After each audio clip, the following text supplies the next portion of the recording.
नमस्कार। जे Boss News and views में आपका हार्दिक अभिनंदन है। उम्मीद ही नहीं, पूरा विश्वास है कि आप कुशल से होंगे। पिछला वीडियो इंडियन क्रिप्टो करेंसी पर था, यानी कि भारतीय रिजर्व बैंक अब डिजिटल करेंसी लेकर आ रहा है।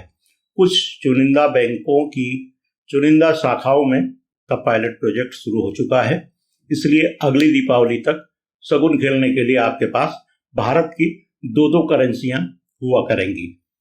अब आते हैं आज के टॉपिक पर। भारत बदल रहा है। बदल इस सेंस में रहा है कि जिन एमपी एमएलए को आम जनता कानून के ऊपर मानती थी, वो भी अब धीरे धीरे कानून के पंजे में आ रहे हैं। 5 साल पहले गठित किए गए एमपी एमएलए कोर्ट्स अब अपने फैसले देने लगे हैं। करीब 3 महीने पहले अभिनेता से राजनेता बने राज बब्बर को कोर्ट ने 2 साल की सजा सुनाई थी। यह मामला करीबन 26 साल पुराना था। साल 1996 में उत्तर प्रदेश विधानसभा चुनाव के दौरान मतदान अधिकारी व अन्य लोगों से मारपीट करने के मामले में राज बब्बर को यह सजा सुनाई गई। उस समय राज बब्बर समाजवादी पार्टी में शामिल थे। आज 27 अक्टूबर 2022 को समाजवादी पार्टी के ही दिग्गज नेता आजम खां को हेट स्पीच मामले में 3 अलग अलग धाराओं में 3 साल की कैद और जुर्माना लगा है। सजा सुनाने के बाद उन्हें कोर्ट ने तत्काल कस्टडी में ले लिया। हालांकि बाद में कोर्ट ने उनको जमानत पर रिहा कर दिया।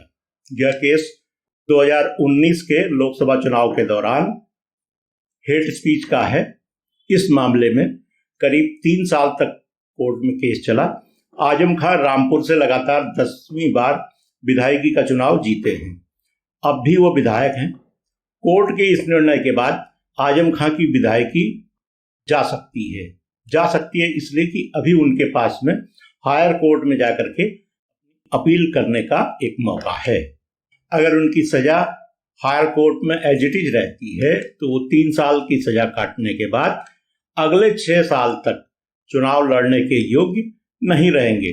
दरअसल किसी भी मामले में अगर 2 साल या उससे ज्यादा की सजा होती है तो मौजूदा सदन की सदस्यता तो जाती ही है, साथ में जेल से छूटने के बाद अगले 6 साल तक वो व्यक्ति चुनाव नहीं लड़ सकता है। अब आप सोच रहे होंगे कि भाई ये कौन से कोर्ट हैं जो इतनी जल्दी जल्दी मामले निपटा रहे हैं, और इतने कद्दावर नेता जो 26 साल से और कई साल से जिनके खिलाफ कोई कार्रवाई नहीं हो रही थी, वो कोर्ट की चौखट में अब नाक रगड़ने के लिए मजबूर हो रहे हैं। ये ऐसे कौन सी अदालतें हैं? ये अदालतें एमपी एमएलए स्पेशल कोर्ट कहलाती हैं। सुप्रीम कोर्ट ने अलग से इनका गठन किया है। ये जान लीजिए कि इन मुकदमों का ट्रायल यानी परीक्षण लोअर कोर्ट यानी कि मजिस्ट्रेट लेवल पर नहीं होता है। सीधे सेशन स्तर पर न्यायाधीश जो है मामले को सुनते हैं। जो भी स्पेशल न्यायाधीश बनाए गए होंगे एमपी एमएलए कोर्ट के, उसको सुनते हैं और इनकी अगली अपील सीधे हाई कोर्ट में होती है। फ्रेंड, अपने देश भारत में कानून का राज है। कानून के लिए छोटा बड़ा सब बराबर है। कोर्ट में एक पक्ष आरोप लगाता है और दूसरा पक्ष बचाव करता है, और बचाव पक्ष के वकील तरह तरह के तोड़ निकाला करते हैं। जज साहिब दोनों पक्षों को भेदभाव रहित होकर के सुनते हैं।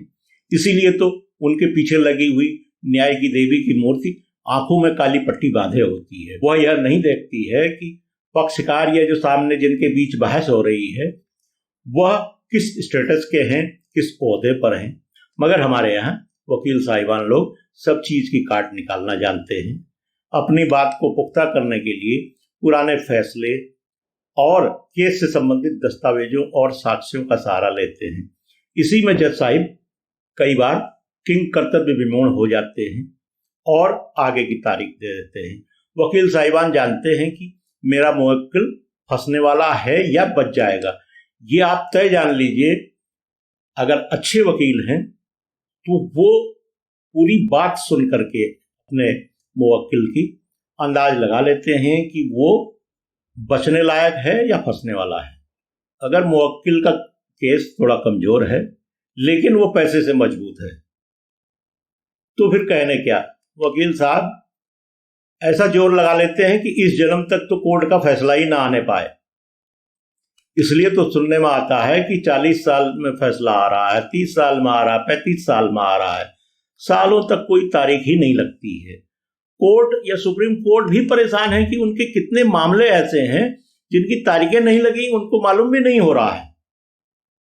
खास बात यह होती है कि इस दौरान कई पक्षकार दिवंगत हो जाते हैं, कई गवाह हॉस्टाइल हो जाते हैं या मुकर जाते हैं, वादकारियों का मन बदल जाता है, आदि आदि, यानी कि परिस्थितियां बहुत बदल जाती हैं। तो मामला कोर्ट में जाने से पहले ही उसका निस्तारण हो जाता है। ऐसा रवैया आमतौर पर राजनेताओं, निर्वाचित जनप्रतिनिधियों, माफिया के मामले में बहुत ज्यादा देखने को मिलता है। और इन सब परिस्थितियों के खिलाफ अगर विधानमंडलों में या संसद में कानून बने भी तो बने कैसे? कौन सरकार ऐसी है जो बिल्ली के गले में घंटी बांधे?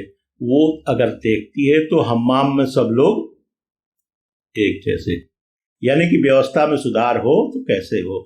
आखिर नवंबर 2017 में, क्योंकि कहते हैं ना ऊपर वाले के घर देर है अंधेर नहीं, तो नवंबर 2017 में सुप्रीम कोर्ट को एक पहल करनी पड़ी।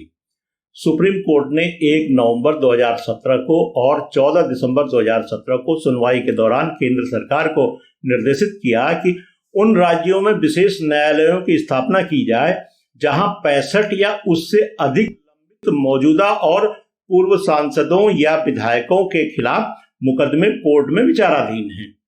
ये मामले आपराधिक गतिविधियों से जुड़े होने थे और त्वरित परीक्षण या फास्ट ट्रायल के लिए शामिल किए जाते थे। सुप्रीम कोर्ट के इस निर्देश के तहत देश भर में 12 विशेष न्यायालय स्थापित किए गए। राष्ट्रीय राजधानी यानी कि एनसीआर दिल्ली में 2 स्पेशल कोर्ट और उत्तर प्रदेश, बिहार, पश्चिम बंगाल, मध्य प्रदेश, महाराष्ट्र, कर्नाटक, आंध्र प्रदेश, तेलंगाना, तमिलनाडु और केरल राज्य में प्रत्येक में एक एक कोर्ट का गठन किया गया। करीब 1 साल बाद सुप्रीम कोर्ट ने बिहार और केरल की विशेष अदालतों को बंद करने का निर्णय लिया। वर्तमान में 9 राज्यों में 10 विशेष अदालतें काम कर रही हैं। इन विशेष अदालतों के प्रदर्शन की निगरानी भारत के माननीय सर्वोच्च न्यायालय द्वारा की जा रही है। यही विशेष अदालतें एमपी-एमएलए स्पेशल कोर्ट कहलाती। अब बात चली है तो एमपी-एमएलए कोर्ट के मामले में देश के सबसे बड़े राज्य उत्तर प्रदेश के बारे में भी कुछ जानकारी हासिल कर लें। उत्तर प्रदेश में एमपी-एमएलए केस बहुत ज्यादा थे, इसलिए इलाहाबाद हाई कोर्ट ने 21 अगस्त 2019 को प्रयागराज में गठित एकमात्र एमपी-एमएलए स्पेशल कोर्ट का वर्कलोड कम करने का फैसला किया।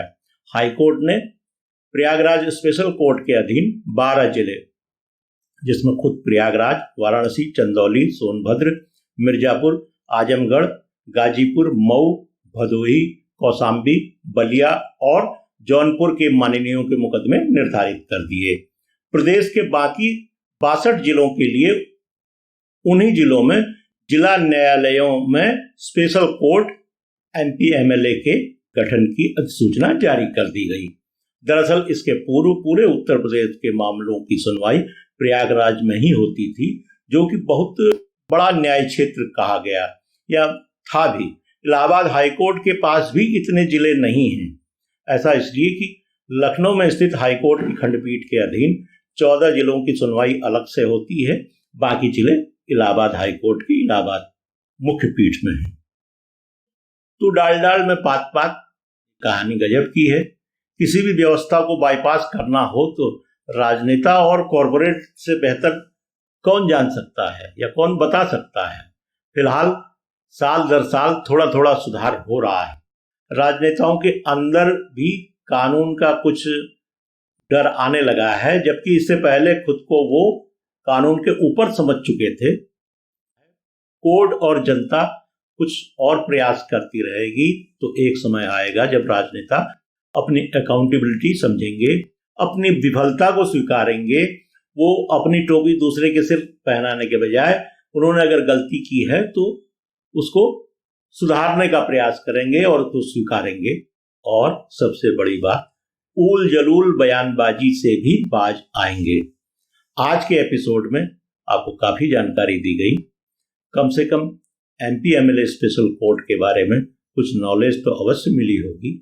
यह एपिसोड आपको अच्छा लगा हो तो कृपया इसे लाइक कर दें, शेयर करें। और अब तक J Boss News and Views channel को अगर आप सब्सक्राइब नहीं किया हो तो कृपया सब्सक्राइब कर लें। इन्हीं शब्दों के साथ पूरी होती है आज की बात। बहुत बहुत धन्यवाद। नमस्कार।